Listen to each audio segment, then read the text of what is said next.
Halo Sobat Mata Sera. Kami dari kelas 12-7 kelompok 6 akan menjelaskan nih tentang suku Bali. Awalnya suku Bali itu kayak gimana sih Kak Aura? Nah, jadi begini Kak Pandu, suku Bali memiliki sejarah migrasi dalam beberapa gelombang. Gelombang migrasi pertama terjadi pada zaman prasejarah, diikuti dengan gelombang migrasi kedua selama perkembangan agama Hindu di Nusantara. Dan gelombang migrasi ketiga saat tentunya kerajaan Majapahit di abad ke-15. Banyak masyarakat Majapahit yang memilih melestarikan budaya Jawa klasik dengan tradisi asli Bali. Suku Bali sendiri terbagi menjadi beberapa kelompok, salah satunya adalah suku Bali Aga yang muncul dari gelombang migrasi pertama. Dalam bahasa Bali, orang Bali disebut anak Bali, wong Bali atau krama Bali. Meskipun suku Bali mayoritas berada di Pulau Bali, mereka juga tersebar di beberapa daerah Indonesia lainnya melalui program transmigrasi. Kalian tahu nggak sih, Pulau Bali sendiri dikenal sebagai Pulau Dewata karena keindahan alam dan sebagai destinasi wisata populer di Indonesia. Sekitar 90% populasi Bali sebagian besar beragama Hindu loh, tetapi ada juga yang beragama Islam, Buddha, dan Kristen. Bali adalah wilayah yang sangat heterogen dengan masyarakat yang hidup berdampingan secara harmonis. Jadi begitu ya asal-usul suku Bali. Selanjutnya, ada ciri khas apa aja nih dari suku Bali, Kak Rehan? Jadi di Bali itu ada tari kecak Kak Salwa. Tari kecak ini adalah tari tradisional Bali yang terkenal, yang dimana puluhan penari pria duduk melingkar sambil mengucapkan cak berirama. Tarian ini menceritakan kisah Ramayana, khususnya bagian Hanuman membantu Rama menyelamatkan Sita dari Rahwana. Tarian ini juga berlangsung tanpa iringan alat musik.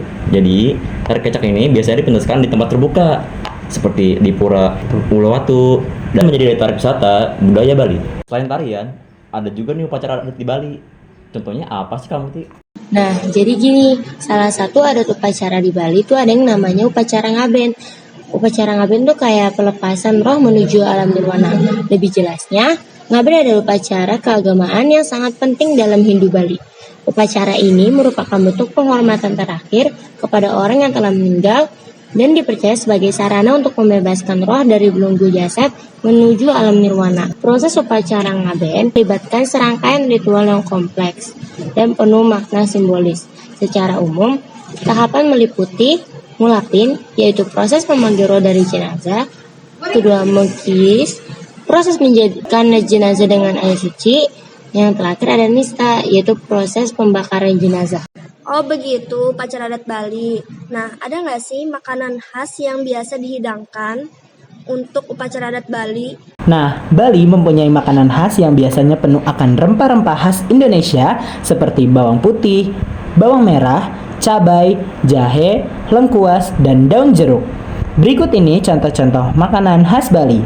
Yang pertama ada ayam betutu, yaitu hidangan ayam yang dibumbui dengan bumbu khas Bali yang kemudian dibungkus dengan daun pisang, kemudian dipanggang dan dikukus. Yang kedua ada sate lilit Bali. Sate khas Bali yang terbuat dari daging cincang atau daging giling, baik itu daging ayam, ikan, atau babi, yang dibumbui dan dililit pada batang serai atau bambu, kemudian dipanggang. Yang ketiga ada nasi campur Bali. Sajian yang terdiri dari nasi putih dengan berbagai lauk pauk seperti ayam betutu, lawar, sate lilit, telur rebus, sambal matah, dan sayur urap. For your information, orang Bali biasanya tidak memakan sapi loh. Kenapa seperti itu, Kak Pandu? Karena orang Bali menganggap bahwa sapi adalah hewan yang suci dan harus dihormati dalam agama Hindu. Wah, sepertinya makanan khas Bali semuanya menarik ya. Bagaimana dengan rumah adat Bali? Nah, salah satu contoh rumah adat Bali ada rumah Gapura Candi Bentar nih. Rumah adat ini memiliki desain yang mengikuti pedoman spiritual Asta Kosala Kosali. Rumah ini terdiri dari beberapa bangunan terpisah, seperti sanggah yaitu pura keluarga dan balai daja tempat tidur kepala keluarga. Dengan gerbang khas bernama angkul-angkul, materialnya menggunakan bahan alami seperti kayu dan batu. Wow, ternyata rumah adat Bali sangat menarik ya. Saya jadi penasaran bagaimana dengan pakaian adat Bali. Ada nih Kak, Bali memiliki beberapa baju adat. Yang pertama yaitu Payas Agung, memiliki tampilan lebih mewah dan menawan dibandingkan busana adat Bali lainnya. Pakaian Payas Agung ini berasal dari Bulelang pada masa Kerajaan Badung. Busana ini digunakan hanya oleh keluarga kerajaan. Pemakaiannya pun hanya untuk acara khusus seperti pada pernikahan, mesangi, yaitu upacara kikir gigi, munggah den, upacara kedewasaan, pitrayadna, ngaben, dan upacara adat lainnya. Untuk saat ini, Payas Agung dijadikan sebagai baju pengantin Bali. Kombinasi warnanya yang cerah menggambarkan kebahagiaan dan kegembiraan. Tiap daerah juga memiliki ciri khasnya sendiri, namun masih sesuai dengan pakem yang ada. Seperti misalnya Payas Agung adat Medeng Singaraja yang ada di Buleleng berbeda dengan Payas Agung adat Asak Karangasem.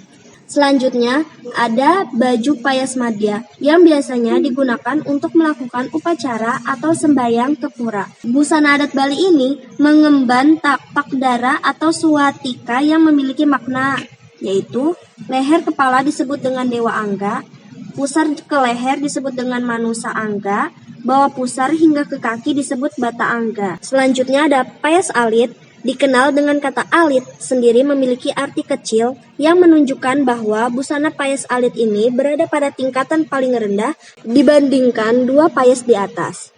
Payas alit sendiri digunakan sebagai pakaian sehari-hari untuk kegiatan ngayah atau gotong royong dan sembahyang harian di rumah.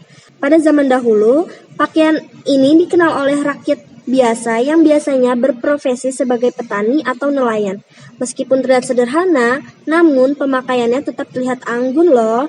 Ciri khas busana payas alit ini adalah warnanya yang putih bersih, serta pemakaiannya untuk pria dilengkapi dengan udeng dan kamen, sedangkan untuk wanita dilengkapi dengan kamen dan selendang.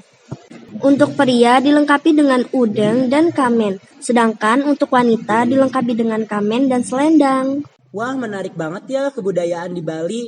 Ingatlah untuk selalu menghargai keindahan alam, menghormati budaya lokal, dan bersikap baik terhadap bumi kemanapun Anda pergi. Cukup sekian podcast yang kami sajikan. Semoga bisa menambah pengetahuan dan wawasan kalian. Dadah!